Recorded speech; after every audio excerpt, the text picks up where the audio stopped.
Tämä tuotekehitysprojekti käynnistettiin tekemällä esiselvitys, jossa haastateltiin arkkitehtejä niin Suomessa kuin Espanjassa, Englannissa, Saksassa, Venäjällä, Hollannissa.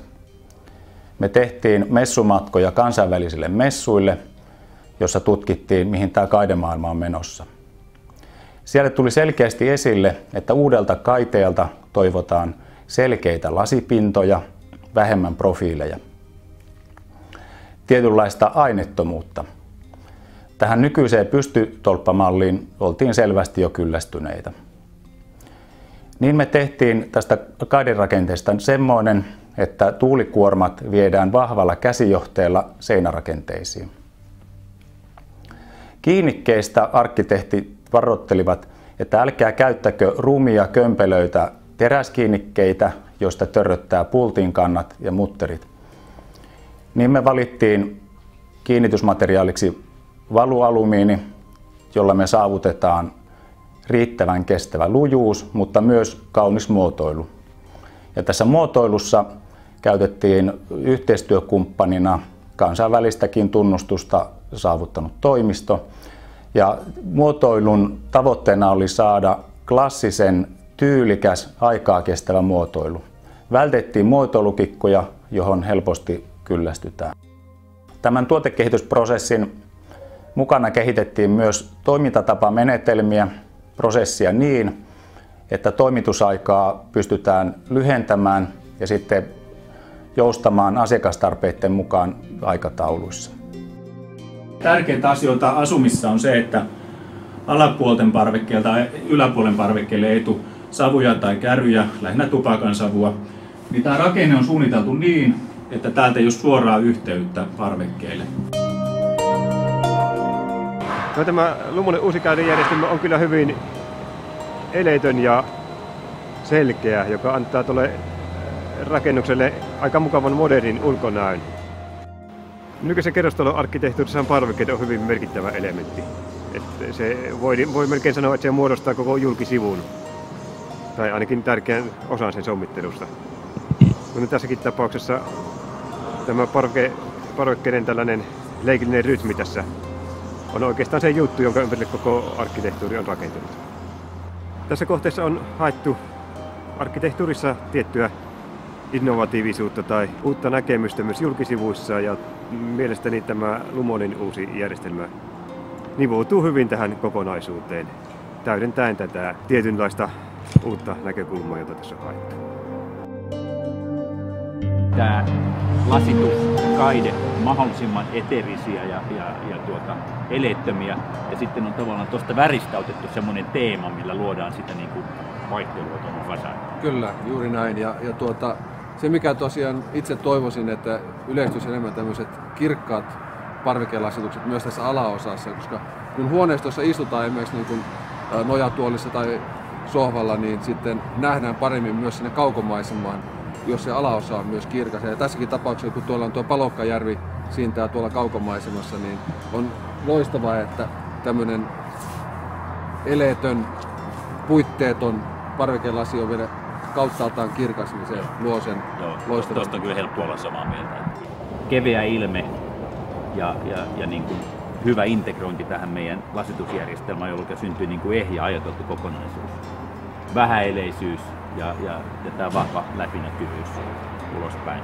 Joskus ehkä niinkin, että esimerkiksi osa siitä kaidelasista on, varsinkin se on vähän isompi parvi kuin tässä, että on osittain kirkasta ja osittain on sitten niin kuin suljettua. Silläkin pystytään tekemään paljon erilaista. Silti se on niin kuin ilmavan oloinen ja se hengittää ikään kuin visuaalisesti se parvi.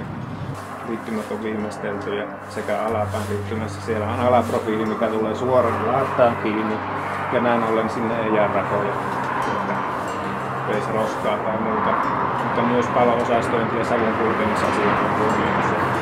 Tässä asennustavassa minimoituu nostimen tarve. Nostimella suoritetaan tavaran nostamiset parvekkeelle sekä kaiteen että parvekelasituksen, ja asennus tapahtuu parvekkeelta toiselle siirtyen. Ensin kaiteen asennus ja sen jälkeen parvekkeelle.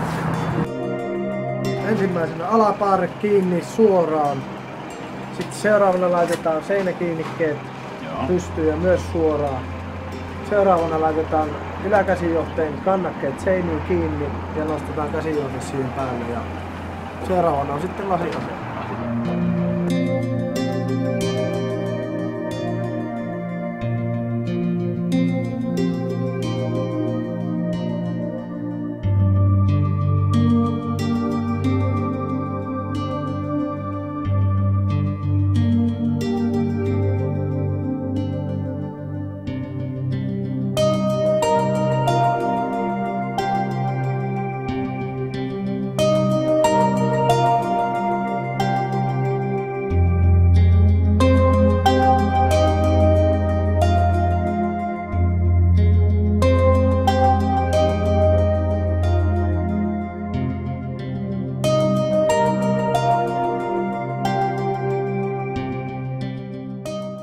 Kyllä siinä varmaan kun kaikki saa tosiaan hilippeet laatikoihin ja parvekekohtaisesti, niin varmaan tulee olemaan yhtä nopea asenta, että ei tarvitse mitään reunapeltiä enää laittaa eikä mitään. Että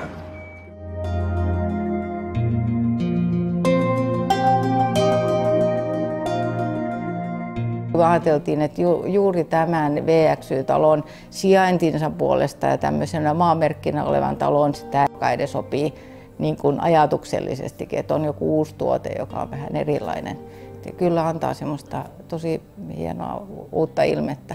Ollaan satsattu tähän julkisivuun ja näihin vähän erilaisiin parvekkeisiin. Halutaan korostaa sitä näillä uusilla parvekekaiteillakin ja vähän uudella ilmeellä, että nyt Jyrkkälä uudistuu. Ja täytyy sanoa, että asennukset on mennyt hyvin, ollaan tyytyväisiä. No silloin aikanaan me ollaan viime saneerauksessa ja tuossa vuosituhannen alussa päädyttiin siihen, että kaikki parvekkeet lasitetaan ja meillä on vaan positiivisia kokemuksia siitä.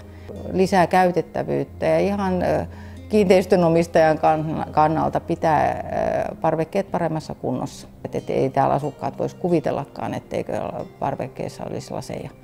Voi sanoa, tuntuu olla ihan jo välttämättömyys. Eli nyt kun on menty tähän toiseen julkisivukierrokseen, niin huomaa, että saneeraustarve ei ole niin suuri kuin niillä avoparvekkeilla. Että säästää kyllä kustannuksia ja asumismukavuutta.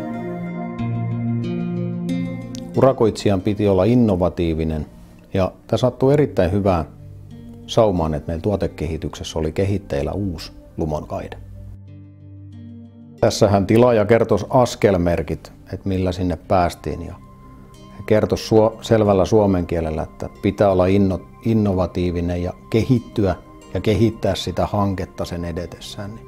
Oli loistava tilaisuus päästä tarjoamaan tätä ensimmäisten joukossa tätä uutta lumonkaidetta. Vaikka järjestelmä onkin tuollainen tolpaton, niin arkkitehti kuitenkin halusi, että siitä ei näy läpi siitä lasista ja pitää olla vielä värimaailma kohdallaan. Siinä sitten haettiin hieman aikaa värejä, keksittiin se Polar White siihen ja sitten keksittiin niin toiselle puolelle tämmöinen sininen lasi, eli siihen vansevan kalvon taakse laminoitiin sitten vielä Polar White lasi tai kalvo, että saatiin sekin sitten läpinäkymättömäksi. Ja itse asiassa sieltä sisältäpäin katsottuna, niin ei se ollenkaan hullumman näköinen. Vielä ei ole tullut vastaan mitään vaikeuksia. Mittamaailmaosuus kohdalle. Kaikki tilatut tavarat on sinne asennettu oikean mittaisina. VXY-talossa ollaan saatu asennukset käyntiin nyt ja tämä UNKT osalta niin on tosi positiivisesti onnistunut asennukset. Ei ole ollut mitään hankaluuksia tavarasopivuuden kannalla ja se on saatu passaamaan tosi hyvin, vaikka lähtökohtaisesti ei ollut mitään tietoa, mitä me aletaan asentamaan. Ja asentajaltakin on saatu positiivisia terveisiä siitä, että varmasti päästään samaan urakkatahtiin, mitä muillakin meidän vastaavilla tuotteilla.